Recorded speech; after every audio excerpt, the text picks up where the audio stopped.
and gentlemen, welcome to another episode of College Football Pros. I'm your host, as always, Nicholas Vlinchak, joined by Drew Van Jura. And fans, before we get started on the podcast today, we wanted to take a second to just ask you to open up whatever podcast app you are listening to this on and hit subscribe. It's going to make it a lot easier to have our podcast delivered straight to you. You don't have to worry about searching for it every day. It'll be ready to go. And you don't want to miss out on anything Drew, I, or any of our guests have to say this upcoming football season. We have today the Assistant Director of Communications from the Sun Belt, Randy Lieberman. Randy, how are we doing on this fine Thursday afternoon? Doing good, gentlemen. Doing good. How are you guys doing? Well, I'm excited to talk about the Sun Belt. I'm the same way, Nick. I mean, I'm excited to talk about a conference that doesn't get a lot of PR out there. So let's dive right into it, Nick. What do you want to talk about? Well, I think we read that you're a Georgia State alum. I am, yes. That's where I completed my master's degree.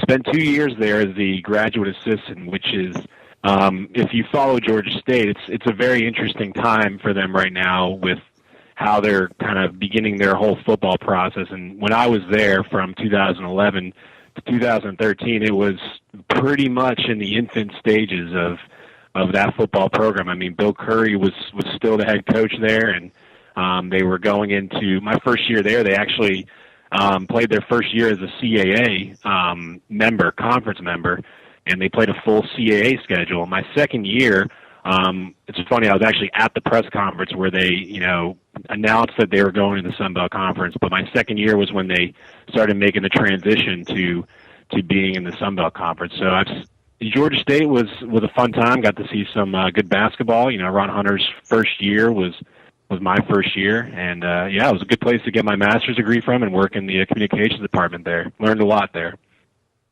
Yeah, that's actually really interesting. I do want to ask one thing. How does a southeastern PA guy get to Georgia State? That's a really good question. It's been a long and winding road.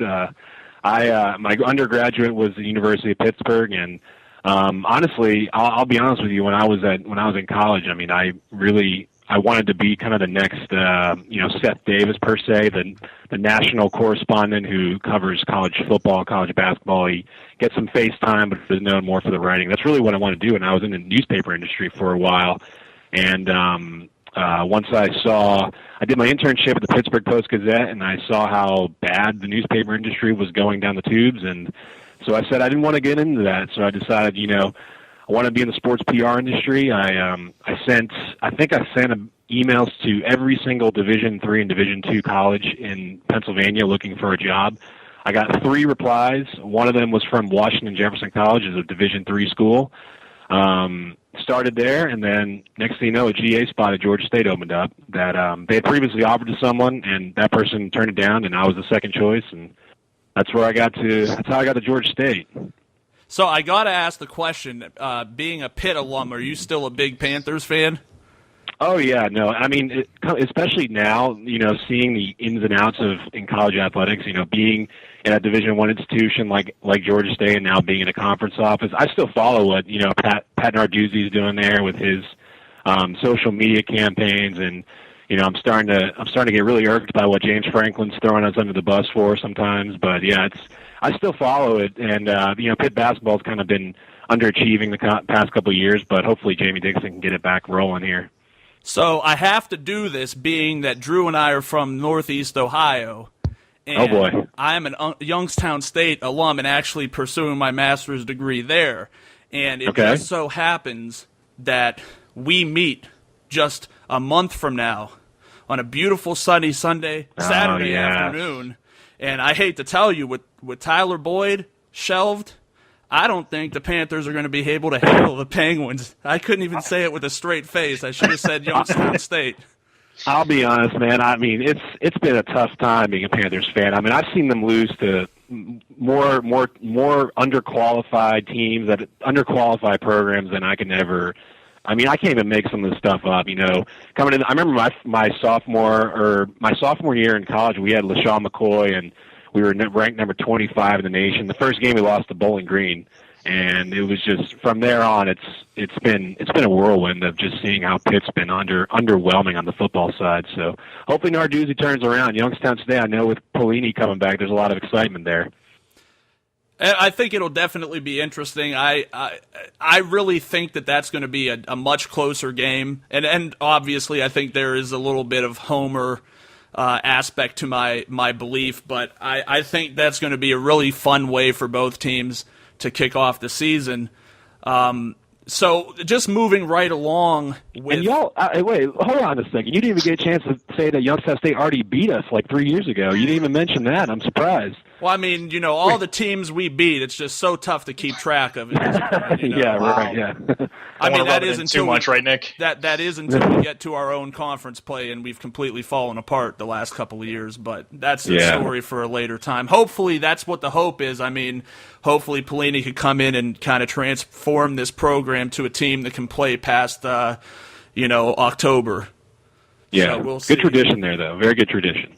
Yeah, it's great. I mean, my dad actually worked on the elevators in the early 90s when Tressel was there, and that program was really at the top of its game. So I had a lot of unique opportunities to be on the sideline and to kind of mingle around football players, which when you're 6 to 8 years old, that's about the coolest thing that you could possibly do. Right, yeah, that's awesome. I mean, I have family. My mom was born in Struthers, actually, Ohio, so my family lives in Warren and Girard, and so I'm very familiar with the area, very familiar with how football is. I mean, the Southeast is one kind of different animal with football, but I know in Ohio there's a lot of passion for football, especially college football. Yeah, and one of the many storylines with this Pitt YSU game is, Mooney versus Ursuline, the local high schools, Pelini, Narduzzi. Right. Not only are they obviously coaching big-time programs, but they're from rival high schools. I mean, for us in the Valley, in the Youngstown area, it literally couldn't be any bigger and really so much fun. Absolutely. So we're having our national championship the first game of the year. Oh, yeah. I don't know if that's a good thing or a bad thing. Hey, I mean, at least you have one. At least you have that big game. So I guess what we wanted to kind of move into now is what you do with the Sun Belt. Yeah, absolutely. I'm glad to talk about it again. My role here is really to I handle a lot of the social media aspects of the Sun Belt Conference. We have Twitter, Facebook, Instagram. We consider YouTube part of our social. We have Periscope, and we have Snapchat accounts. So those are all of our accounts, and I'm primarily managing those accounts here. And I kind of treat it as with the way Twitter has grown these past couple of years and the way it continues to grow. It's really a part of our connection, kind of with fans, and how we reach out and find our fans and then find out what they want and then give them what they want. And so, I create a lot of the, graphics and try and play into our Fun Belts hashtag a little bit. We have quite a loyal following as far as the Fun Belt hashtag. It's one of those things where we actually didn't come up with this. I mean, it was something that had been created before, and it just kind of grew on its own, and we basically adopted it. I mean, it's just like Maction with the Mac. It wasn't their creation. They just kind of rolled with it. We just did the same thing. We rolled with it, and so far it's been a pretty good time. But yeah, I handle a lot of communications here. I do primary sports are men's basketball, men's soccer, and cross country, and I think I'm forgetting. No, that's it. And so yeah, that's basically what I do here. Yeah, I mean that's to me that would be the best job ever. I mean, you get to be around technology all day. You get to just interact with everybody. With the social media, as you said, it's been blowing up the past couple of years. Do you think that has had a direct impact, especially on the football side, or even basketball or whatever major sport? But do you think it's had an impact on recruiting and how, these little, conferences outside the Power Five can really get out there and interact, where the Power Five conferences may not do that as much? Well, I sure hope so, honestly. I mean, that's really the ultimate goal with what I'm doing, is really to raise a profile of us and to hopefully raise a profile of, each individual program, whether it be football, whether it be women's soccer, whether it be baseball. I mean, to raise their profiles where, recruits are seeing, or, potential student athletes are seeing these things that are being done. I mean, there's a couple notable programs in our conference that embrace it more than others. I mean, Arkansas State, for one, last year had, that play, the Feign and go viral, and their head coach is really, really big on social media for football, and so they kind of take a different approach than some other schools. But yeah, I mean, ultimately, I hope one of these, when these coaches go in their living rooms with some potential student athletes, they throw out the FunBot hashtag, and some of those guys, maybe some of these kids have seen something from us. I mean, that's really the ultimate goal, from my angle. So what do you think makes the Sun Belt different from the other conferences, specifically the Power 5 conferences? That's a really good question. I think what really makes us different is, we're in a region that cares about not just college football, but college athletics in general. We have an exciting brand. I mean, all of our schools, and kind of our message to them is, we're not afraid to play anybody, play anyone, anywhere. I mean, we are, when you speak about the, differences between the Autonomous 5 and then the FBS 5, or as more popularly known as the Group of 5, we try and, portray kind of a relentless attitude, and we want to be, one of those conferences where, we come to play every day, and, not to take us lightly, honestly.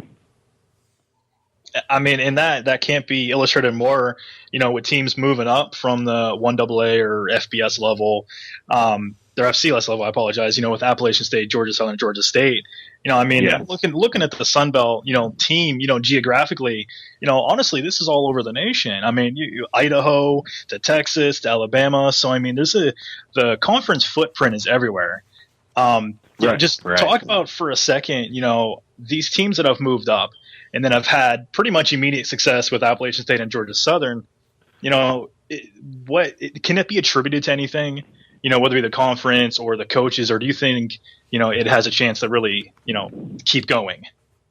Boy, I mean, yeah, Georgia. How about Georgia Southern and Appalachian State last year? I mean, that was just impressive to see what they pulled off. I mean, Georgia. Let's look at the two programs first off that came up. I mean, Georgia Southern, Appalachian State. Those are two household names from the FCS level that have been a part of multiple playoff runs. Some have, Georgia Southern, for instance, has multiple national championships from the FCS. I mean, these are household names, honestly. Appalachian State beating Michigan. On a national level, the spotlight has always been on those programs, and so.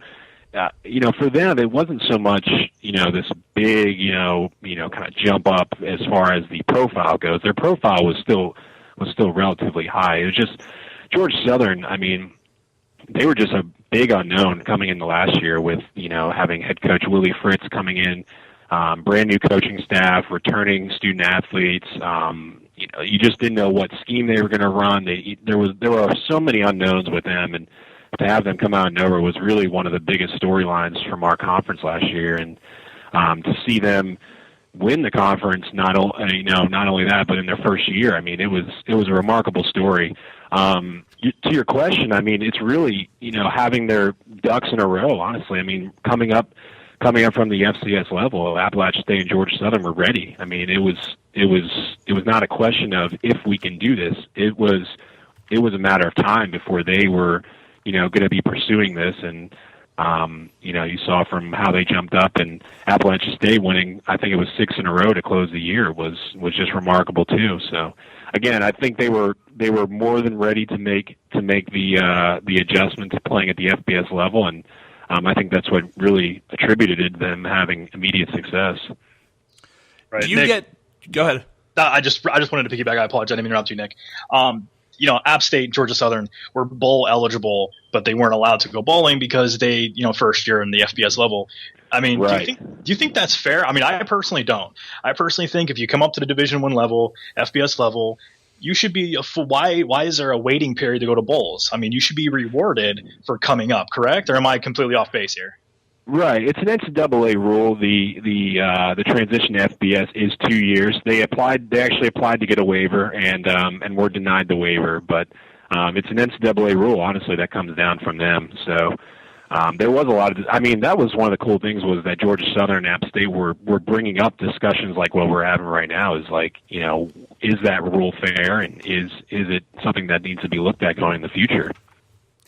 Yeah, incidentally, when I look at both of those teams, I think that in 2015 they're going to be sitting right in the same position they were in terms of their ability to come in and have strong years. I'm a big fan of both programs, and unfortunately I've never had the opportunity to get to a Sun Belt game. Are you able to actually get to some of these? And if so, what is the atmosphere like? Yeah, we as a communication staff here at the conference office, there's many opportunities for us, thankfully, to travel to some of these games and actually interact with the people that we are emailing, calling, texting sometimes all day from the athletic department staffs. I mean, I've personally been to obviously Georgia State from being there, but I've been to a few, and I mean, I'll tell you what, the atmosphere is really, really, really exciting. I mean, you go to places like, for instance, Lafayette, Louisiana on a Saturday in the fall, and you roll in and the parking lot's full and the crawfish is boiling and you can smell it coming down from the parking lot into the press box. I mean, it is a fun atmosphere at some of the Sun Belt games. Louisiana Monroe, which I've been to as well, has their version of the Grove. It's popularized at Ole Miss, but they have a version of the Grove where it's just rows and rows of RVs and trucks and basically people just tailgating right from this one spot that's basically connected to their stadium.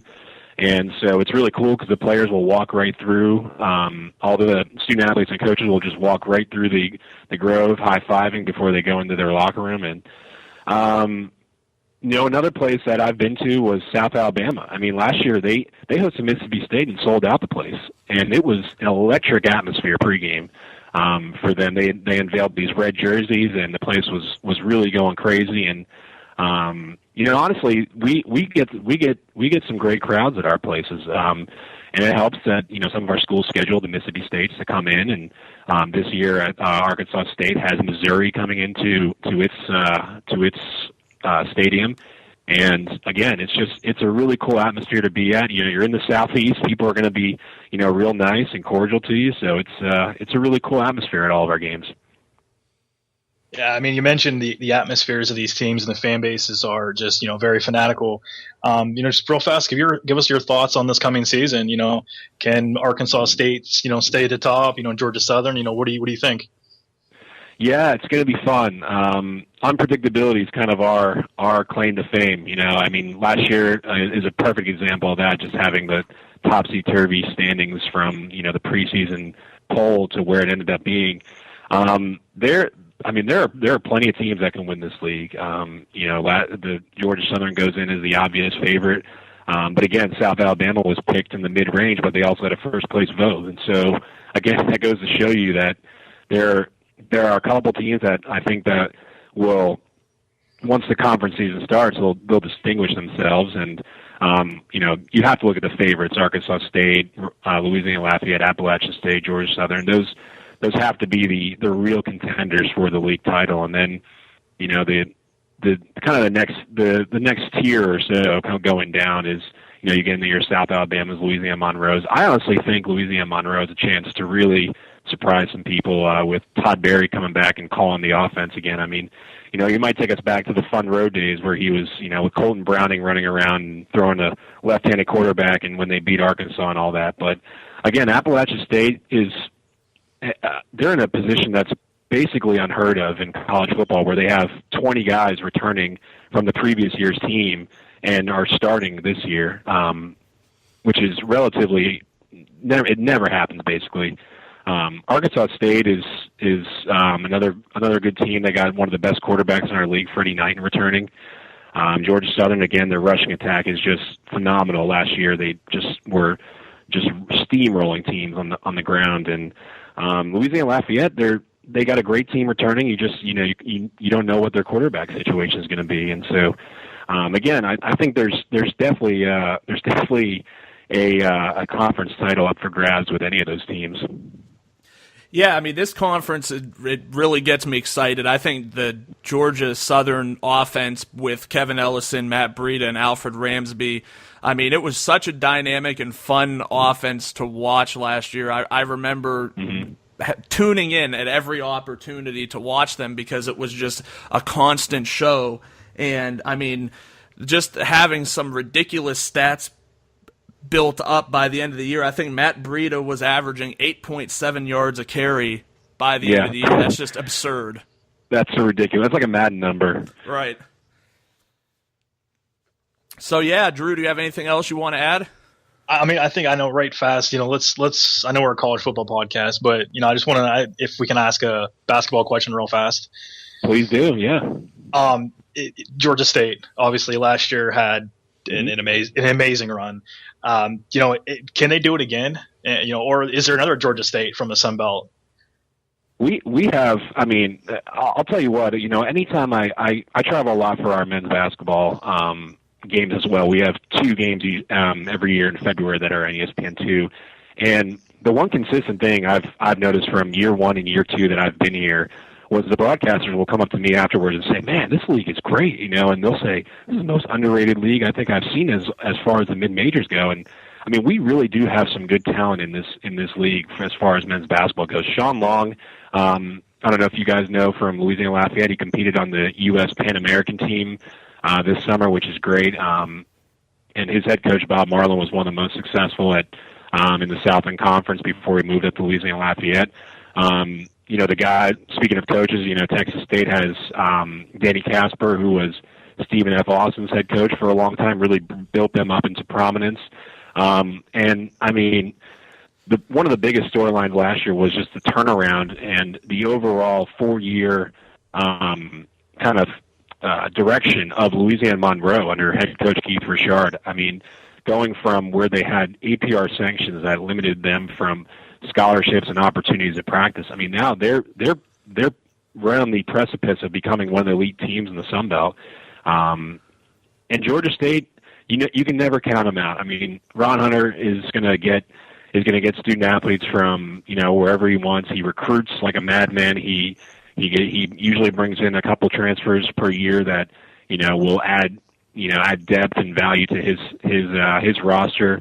They have another guy that sat out last year, Jeremy Hollowell, who's going to be one of their better student athletes. And again, Kevin Ware is on that team as well. And so, but yeah, Georgia State is a good team to watch. And another exciting team to watch is Little Rock. They have a new head coach who's brought a new philosophy and a kind of a new excitement to that team.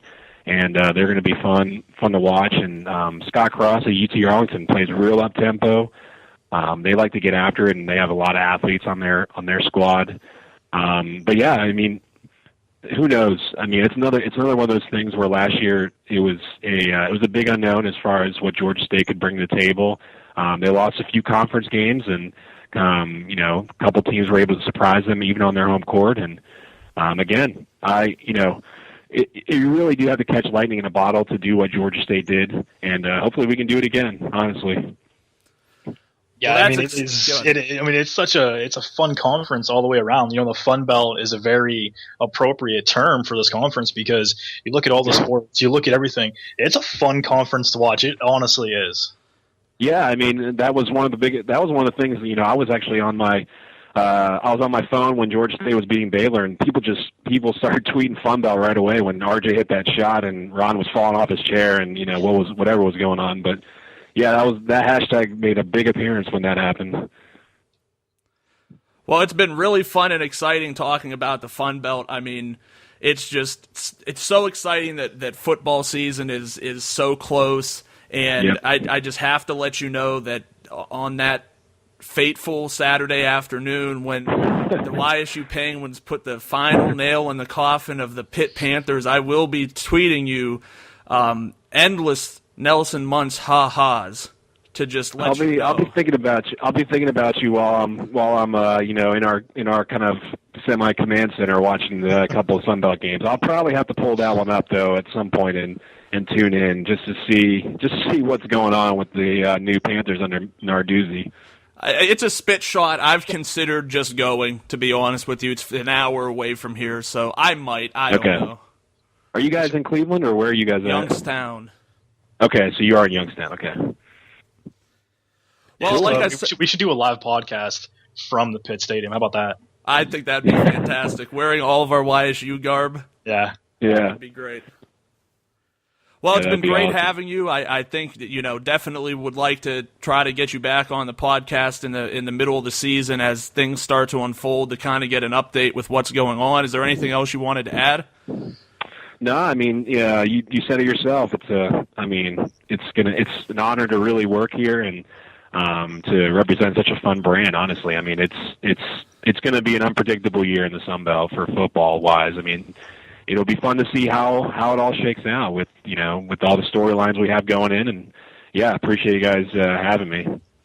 Absolutely. Well, that was a great interview with Randy, and again, we thank him for joining us. And, we're really excited to talk about the Sun Belt. Number one, it's the last conference we're covering, and it's not because it's the last conference, because it's the first in our hearts. But it's just that's how things worked out, and I love the Sun Belt. I think there was so much to look forward to in the Sun Belt last year. So many of the games were just so fun to watch. Just get some really, really strong teams here that know how to score a lot of points and play exciting football. What do you like the most about the Sun Belt? Just the amount of points, and that's no disrespect to any Sun Belt defenses, but we all know this conference puts up a lot of points, a lot of fun players to watch. A lot of different schemes from the triple option to the spread to it's just fun. They play midweek. I mean, there's nothing better than that. So this seriously is the Fun Belt. As we said with Randy, this is the Fun Belt. Yeah, I'm really looking forward to seeing where it goes from here. I think last year was an interesting tone-setting year where you had two teams in Appalachian State and Georgia Southern who came in from the FCS and, just dominated this level of competition for the most part. This is going to be their second year in. I think they have eligibility for bowls, correct? It's only the first year you have to sit out? Yeah, they're pure eligible for everything. So, you should see both of those teams, I think, get into bowl situations. So, starting off, we should look at Appalachian State, and it's interesting because they were a pretty dynamic team in the FCS, and, we talk at least once a week about how we're in Penguin country, and, so teams like this really resonate with me, just seeing where they're able to come from, and, all you have to do is look as far as programs like Boise State and Marshall to see, what success could really lie ahead for FCS teams making the transition. Yeah, same thing with Western Kentucky and a lot of these teams that have in the mid '90s to late '90s to early 2000s. Even now, a lot of teams have jumped up and been successful. So App State is the first thing we're going to talk about here, and they're probably the prototypical team. They jump up and they take kind of a step back, win wise, but you're going to have that when you're playing Division I schools day in and day out. So. Yeah, in 2014, they had the 74th ranked passing offense, the 18th ranked rushing offense, the 27th ranked overall offense, the 22nd ranked passing defense, the 45th ranked rushing defense, the 25th ranked overall defense. They scored 35.7 points. They allowed 27.3. And, this team had a lot of interesting fantasy options on it. I think that they're going to be a little bit uncovered this year. I don't think it's going to be as necessarily hidden like it might have been last year, though I think there is merit into saying that with an abundance of new players coming in, judging from what we've seen on the size of the slates that have been announced thus far, that, in order for those things to fill, there's going to have to be a reasonable amount of new players, and my gut reaction is that newer players aren't going to gravitate towards the App States. They're going to gravitate towards the Georgias, Alabamas, Ohio States, things they know, things that are discussed more often. Yeah, absolutely. I mean, you're more household names, but I really think, speaking from a fantasy level, App State has a ton of options, especially with quarterback Tyler Lamb. I really like this kid coming back from last year. He had some rough issues last year, but I think another year in this system, another year to, learn the offense and the weapons around him. I really like this kid, and Marcus Cox at the running back position is a guy that has a lot of bursts of speed, and he's a guy that can find the end zone 20 to 25 times this year, I think. I mean, it's possible. He finished with 1,419 scores last year. That's certainly a high level of production, no matter what conference you're playing in. I think he's definitely has the ability to come back with 4 of the 5 linemen who started the last 7 games returning. That shows the strength of that line. So I think that he's definitely capable of a lot of success. If you're asking me right now, that's the guy on the team that I'm kind of targeting him in terms of being the top producer. I think if he were to go down, Terrence Upshaw could fill in, but you don't want to play the hypotheticals like if he goes down. On the receiving side of things, they're returning their top 3, Malachi Jones, Montez McGuire, and another guy who has a tremendous name, Sims McElfresh. That's a fun name. It is a fun name, and Jones is my favorite of this bunch because he's more likely to break off those deeper plays. And it just depends if you're playing fantasy what you're looking for. A guy like Jones, you're going to need him to get to hit on those big plays to really have success. Whereas McElfresh will be played kind of in the mid-range game. He's going to pick up more receptions because he's going to be looked at to move the chains on, 3rd and 7s, things of that nature. So he's going to, from a PPR perspective, he's going to finish the season with more receptions, I believe, but that's not always the whole story. It's not how many times, it's what they do with what they're given. And I'm not saying he doesn't produce because everyone has a role on this team and every team, but I think Jones has the most upside in terms of what he brings to the table per reception. Yeah, I agree, and I think their schedule sets up nicely. From an actual on the field perspective, I mean, they have their toughest league games at home with Arkansas State at home, UL Lafayette at home. They travel to UL Monroe, so that could be an issue, but they have Georgia Southern home. So I like this team this year. I think they have the potential to compete for the league title. Their defense returns a ton of starts, ton of starters, ton of experience. So I really do. I like this team. Gone are the days that they're competing for national titles in the 1AA level, FCS level, whatever you want to call it. And gone are the days they're upsetting Michigan, in the big, at Michigan. So this team I really like this team this year. I really do. I think for me, what really sets the tone for what they should be capable of is now this is going to be their second year at this level.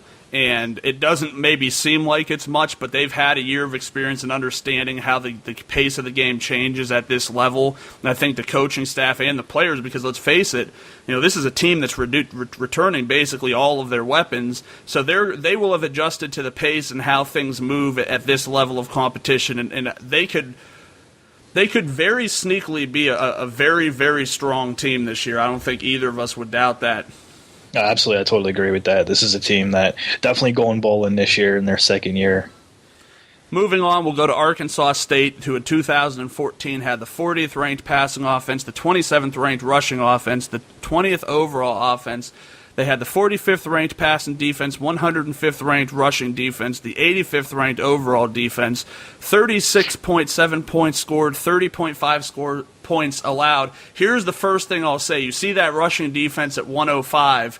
This is typical of the Sun Belt. If the Sun Belt gets killed in one area, it's all on the ground. Would you agree? Yeah, on the defensive side of the ball, absolutely. I mean, you don't have a ton of guys, that big defensive linemen that want, to go and play in the Sun Belt because they look at the offensive side of the ball and they look at all the talent, look at all the speed, and they're like, hey, let's go somewhere else. So, yeah.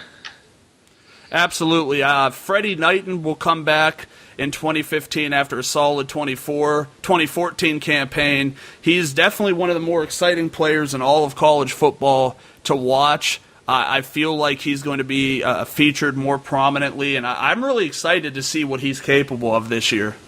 Yeah, him. He, like you said, he's one of the most dynamic players in the nation. I love the receivers with J.D. McKissick, Trey Houston, and Deshaun Pascal. I love those guys. And the running back wise, Michael Gordon, senior guy, senior leader, on this offensive team, along with Knighton, and two receivers are both seniors. So this team has a ton of experience coming back, and their offensive side of the ball should not miss a beat from last year and should only get better. One of the things that I look at when I look at the statistical side of things on this is Michael Gordon only had 1,100 yards last year, which doesn't really sound like a lot. Would you agree with that? That doesn't really sound like groundbreaking production. Nah, and then you throw in his touchdown production, you're like, okay, not bad.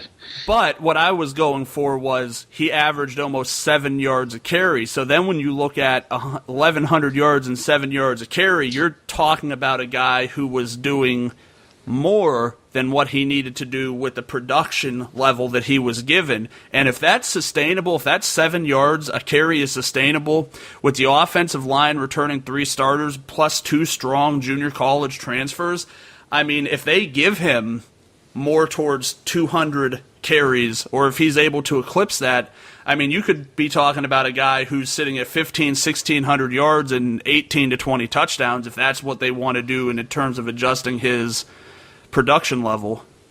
Yeah, and you throw in Freddie Knighton's running ability too, and this offense is very dynamic, hard to defend. So I have questions on the defensive side of the ball. They're going to lack a lot of experience. They're going to lack a ton of, I don't want to say talent. I was going to say talent because I think they do have talent, but I just don't know if the talent production on the defensive side of the ball is going to match what the rest of the Sun Belt has on offense. No, I agree with you, and this is the first of many teams. I think this conference is where most of the UAB transfers went, it appears. Mm-hmm. So that they have a 300-pound stopgap defensive lineman coming in from UAB. Just because somebody's 300 pounds does not necessarily equate to the fact that they're going to be able to stop the run. They hope to. I feel like as a whole, it's reasonable that they might not be that bad of a rushing defense, but I think the defensive backs end up becoming a lot less experienced this year. Maybe there's a drop in talent, and I think they can become more susceptible to the pass, and that's what really kind of does in teams in the Sun Belt. If you're going to be able to get killed both ways, you're not going to give yourself a fighting chance. I think that kind of that reason kind of stands and translates to other conferences. But when you have so many teams in the Sun Belt who seem to be adequate at defending the pass, but just inept at defending the run, and you can't do either, that really puts you at a heavy disadvantage. Yeah, and like we said, the offenses in this conference are so dynamic, and they're so good for the level of competition that they are, that the defenses just are that far behind. And again, that's not anything derogatory or offensive to the defensive coaches and defensive players in this conference. They just it's reality.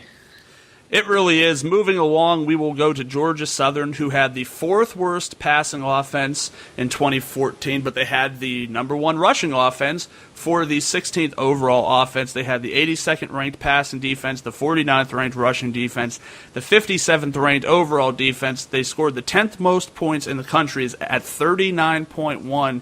They allowed 23.4. And for the first 2 games of the year, they are going to be without their star quarterback, Kevin Ellison, who's suspended due to academic ineligibility. All right, so that means, Favarian Upshaw will come in and step into this offense, and running back will be, a key position with Matt Beretta. He is the guy. There is nobody else. So as long as they can keep him healthy, their backup, Alfred Ramsey, is solid, and it was a contributor. However, this is a team that is starts and stops with a run. And if Ellison, who has the capability of running the ball as well, if he gets back in the level that he is, I like this team. I do too. I would kind of say that, Matt Breida he is a monster, averages 8.7 yards per carry, and we're not talking about a guy who had 100 carries last year. I don't know what the exact number was, but it was more than that. For my liking, this team does split the carries between Breida and Ramsby a little more than I would like them to. But at the same time, I think especially those first 2 games with Ellison out, it could set up for a big amount of production to go between Breida and Ramsby. And like you said, Upshaw is an interesting quarterback, and he's they will have him in all the games this year, right? Like, they don't just play Kevin Ellison. They'll pull him out for a couple series of games typically and run Fabian Upshaw, and he did well, but he is not a fair replacement for Ellison. Here's what I'm looking at. So, we were just talking about the fact that Ellison's out, but this team opens up at West Virginia. Would you play Breida or Ramsby against the West Virginia defense? I'm not starting anybody from this team for the first two games, not without Ellison gone, because they become kind of one-dimensional and kind of who's getting the ball. And hopefully I'm wrong. Hopefully Upshaw comes in and could make this offense more dynamic than what it seems. But no, for the first two games without Ellison, I'm staying away. Honestly, though, they go to Western Michigan with the number 2 game, and I don't view that as being a game that they couldn't potentially win. Upshaw actually profiles better than Ellison in terms of the running. He ran, granted, 25% of the time, but he had almost 10 yards per run when he did. So I'm not that necessarily apprehensive. Against West Virginia, I think the jump of competition there is just far too much. It doesn't make sense to try to force anybody from this game into that position. But I think against Western Michigan, I don't typically like, I don't think I would play Upshaw. I do think I would probably play Matt Breida, though. That's just me. Everybody can have their own opinion. One thing we can agree on is that you're not going to play any wide receivers from Georgia Southern. No, not even with Ellison in there. I mean, he's not really known for his passing. He can when he needs to, but B.J. Johnson, senior leader coming back, leading receiver, that's not saying much. I think these receivers have talent. They're just never given the opportunity because, Ellison and Breida run the ball all the time. Yeah, it's all about scheme at Georgia Southern, so we'll see. I think the defense, they played well. They were just a slightly above average defense. They returned 7 of 9 on the defensive line. The linebackers lose their top tackler, and it wasn't even close. It was like 110 tackles, and the next highest guy was 67. So that's a lot of production that someone has to step into. Overall, I think the front seven is likely to be down a little bit. The defensive backs, I think, are gain some experience. I think they're likely to take a little bit of a step up. I think this is still a top 50% defense, but not by much. Yeah, they returned 16 guys who had some legit experience coming in from last year. So I think this defense can stay where they were on par from last year. And, they went 8-0 in the conference last year. Obviously that's hard to duplicate going undefeated in the conference. However, I think they have the capability of doing it, especially because this defense, like you said, is not great. It's not horrible. But in the Sun Belt, when you're not horrible, you're on the top of the league. Well, they were kind of the representation of bend but don't break. They only allowed 23.4 points a game. It's not like they necessarily were awful. I mean, like I said, they were 58th overall in terms of the production of the defense. I think that they take a small step back, but that doesn't necessarily mean that it's going to go to 27, 28 points allowed. It could very well stay at that 24 to 25 range. Yeah, I like this team to go bowling this year for the first time, and I'm excited for this team. I mean, when they get Ellison back, when they get in conference, this team is a team to look out for. Agreed. Georgia State is our next team to discuss. They were the 26th ranked passing offense in 2014, the 6th worst rushing offense. They were the 88th ranked overall offense, the 19th ranked passing defense, the 2nd worst rushing defense, the 10th worst overall defense. They scored 22.7 points, and they allowed the most points in the country at 43.4. Where does this team fit for you in 2015? Okay, so a couple stats here. One, they have never beat a Division I opponent, so that's not a good stat. And two, they only had around 60 scholarship players last year, give or take, just a round number. This year they're going to have upwards of 80. So depth-wise, they're going to be better. However, when you sit there and you go, okay, they're 0-20 versus Football Bowl subdivision opponents, that's not good. They won one game last year against Abilene Christian. Okay, that's okay, and they only won by 1 point. Let me interject there. Abilene Christian, here's their claim to fame. They have one guy that comes out in the draft every year that everybody says could be a tremendous sleeper, and when they get on the field, that's exactly what the crowd does. Yeah, I mean, they've produced some speed, in the NFL, but nothing spectacular really stands out. This team, led by Nick Arbuckle at quarterback, senior guy who I give a ton of credit to for staying there, because I think this kid has talent, and there's absolutely no offense to this Georgia State team, but they haven't really done much around him. So he's never been a guy that's capable of showing what his true potential was. I hope the best for this team. However, looking at their schedule, I see one win again this year, and that comes in game 1 against Charlotte, who is a Division I opponent, by the way. So, hey. Yeah, wouldn't that be tragic if they weren't able to pull that off? Yeah, because I'm looking down their schedule, and they're not beating New Mexico State. They're definitely not beating Oregon. Do they play an FCS opponent or Liberty? So okay. Maybe, I don't know what Liberty has this year. I don't know either. They could win 2 games this year, and if they win 2 games this year, Coach Trent Miles should get a statue. Well, that's going pretty far, but I definitely understand the perspective you're coming from. To me, the offensive line is what's going to keep this team from achieving success on the offensive side. Just the offensive line, huh? Yeah, well, I mean, it kind of starts there. If it's a sieve, you don't give your quarterback any time to make decisions. He's in a hurry. What do you do when you're in a hurry in the backfield? You run, you throw the ball away. Or you just make mistakes. You know what I mean? You're not given your full – if you think you have even 6 seconds to work with and you only have 3, you can't let the plays develop. You either have to scramble, which I don't think he's that great at. I just overall, and then just talking about the running game, if the defenders are in the backfield when the running back's touching the ball, this is why you're the 6th worst rushing offense in the country. They don't have time to develop things. I think they've got some good players. Both of their top backs, which isn't saying much, it's just top backs because somebody had to be. Donovan Harden, Robert Davis, the guy I'm going receivers right now. Joel Ruiz, I think, is one of the best points on this team. If they could figure out in those situations, if they could start to design plays and say, look, we know this offensive line is going to give us some trouble.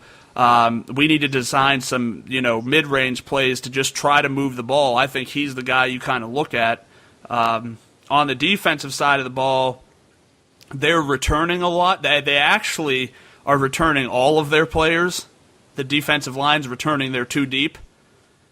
So let me ask you a question. At the 2nd worst rushing defense in the country, is returning your 2 deep on the defensive line a good thing or a bad thing?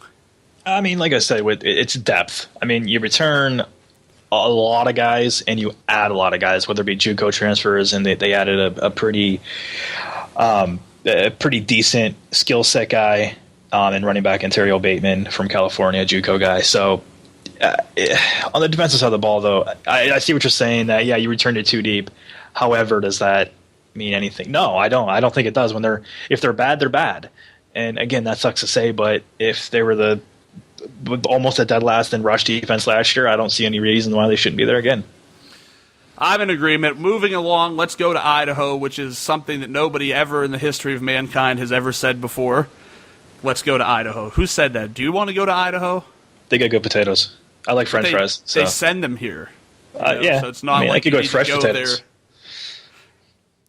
All right. Well, you're the one person who wouldn't mind going to Idaho. I don't mean any disrespect to Idaho. I know we have some people listening in Idaho. I'm just kind of joking. We get that all the time around here. Nobody wants to come to Youngstown. They're afraid of getting shot or robbed. Yeah, murder capital of the world. Idaho had the 31st ranked passing offense, the 96th ranked rushing offense, the 56th ranked overall offense, the 47th ranked passing defense, the 7th worst rushing defense, the 115th ranked overall defense. They scored 25 points last year and they allowed 37.3. And I believe I read something this week. Petrino is coaching there, right? Yeah, Paul Petrino. I guess he lost his stuff on the media this week because they criticized him for not having a lot of deep passes or something like that during the offensive scrimmage. Like they wrote, a bunch of the beat reporters wrote that like they didn't have great success with the deep passes, and I guess he caught wind of it and he threw a fit. And one reporter says that he had to be restrained from attacking him, basically, like that Petrino tried to come after the beat reporter. The AD and Petrino both deny it. I mean, I wasn't there. I'm not going to say it happened or it didn't, but kind of seems to be the tone of what's happening there, where I don't think they achieved a great deal of success at all, and you get frustrated. And the last thing I would imagine as a coach that you want is somebody who doesn't play telling you, you know, you're not getting enough deep passes. It's one thing, like what we do is we look at the situation and we say, this doesn't look good, this doesn't look good. You know, it's a little bit different. We're just analyzing based off of the numbers we see, the perceived increase in production, decrease in production, same goes for talent. But the last thing you want to see from someone who's there is saying that this doesn't look like it's working, especially if you're already frustrated. I'm not giving the coach a pass. That is not what I'm doing whatsoever. But I kind of see where the frustration is coming from. But if you're a professional coach, you know, and they are, if you're coaching in college football, you're still a professional. And you have to act like that. So that's all I'm going to say about that. But that's kind of it's kind of the theme of what's going on with Idaho right now. I think Idaho's the best team in the nation. They're going to win the title. Paul Petrino's a great coach. Moving on. I don't want to say anything bad. I just heard. I'm afraid. Yeah, you think he's going to show up at your doorstep? For sure, dude. I love Idaho. They're the best. I think they can compete Final Four for sure. Yeah. Final Four if we're counting from 128 backwards? Yeah, that's what I meant. Okay. No, but actually, I mean, the best thing that happened to Idaho in the offseason is they got their bowl ban lifted. So, I mean, they're bowl eligible. They're not going to a bowl, but they're bowl eligible. Could they lose their bowl eligibility for the coach trying to attack a reporter? No, it's a bad situation right now in Idaho. Obviously they lifted the bowl ban, so they're allowed the full allotment of practice time with the coaches. Their bowl eligibility has been restored. Dude, this team is a dumpster fire and a train wreck. The only, and I mean only, guy on the offensive side of the ball that I have any kind of happiness, if you will, to see is quarterback Matt Linehan. Because I watched this kid a couple times play, and I like the way he plays. But again, there's nothing around him, so meh. Yeah, I've heard some, other than the beat reporters saying that, I'd actually heard a reasonable amount of good things about them. But then again, you're not really hearing a whole lot of, wow, this real team really sucks. No. So you kind of have to sift through what it is. If the coach is trying to fight reporters, I think the assumption should be made that things probably aren't going very well. But you're right. I watched Linehan as well. They had a good passing attack, mostly because they had to play from so far behind. I do see there being some additional offensive weapons. The offensive line loses a ton. They're supposed to be bringing in some, big-sized junior college transfers, so hopefully that beefs the lineup and gives a better opportunity to guys like Elijah Penny to work out of the backfield. They only came up with about 1,500 yards rushing last year. It's not going to cut it with these teams, especially since we've already discussed, the Sun Belt is horrid at defending the run, and if you can't run the ball in a conference that can't handle the run, you're at an immediate disadvantage. I think one intriguing addition here is Desmond Epps, who was their leading receiver in 2013, but dismissed from the program in 2014. He's coming back. There's a high level of talent there. We saw Joshua McCain moderately successful in this offense, and I think Epps is a little bit of an upgrade on talent with him. The biggest thing with him is, staying out of trouble. Yeah, absolutely. I mean, the receivers are not a lack of talent. They've got some guys that are, capable of going deep and catching the ball. I really like Aaron Duckworth, too. He's a backup running back to Penny. He's a speedster guy, change of pace back to Penny's kind of bruising type style. I think Duckworth here might be the starter at the end of the season. since he's only a sophomore and Penny's a senior. So if you're struggling, why not give the young kid a chance? And I think Duckworth is a guy heading into next year that actually might have some relevance in the college football world. Yeah, the defense, I think, is still in a tough position. They lose their top 4 on defensive line. They bring in 3 very large junior college transfers, but that's not necessarily translating to success. The linebackers return too, and they're actually going to move a safety in, so they believe that increases their depth, and that should help. The defensive backs have about the same level of talent and experience as last year, but I still see this team being run over. Yeah, I mean, they switched to 3-4 defense to try to get some additional, athletes out there and try to cover more guys and more ground. But I don't know if that's going to help at all when you don't really have anybody on the defensive line that scares you. So I think this team is, bottom 10 defense again.